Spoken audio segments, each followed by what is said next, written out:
শুধু তাই না, আল্লাহর নবী আরো বলেন,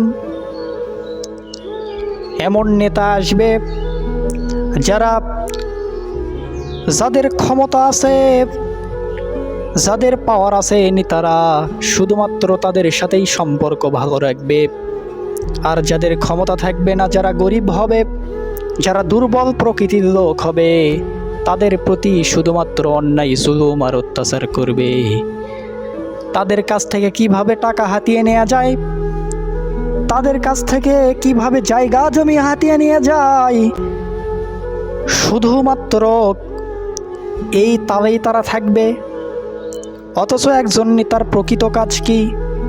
একজন নেতার প্রকৃত কাজ, আমি যেই পর্যায়ে আছি, আমার অধীনস্থ যারা আছে, অর্থাৎ আমি যদি নেতা হই, আমার যারা কর্মী আছে তাদেরকে সংযত হওয়ার উপদেশ দিব।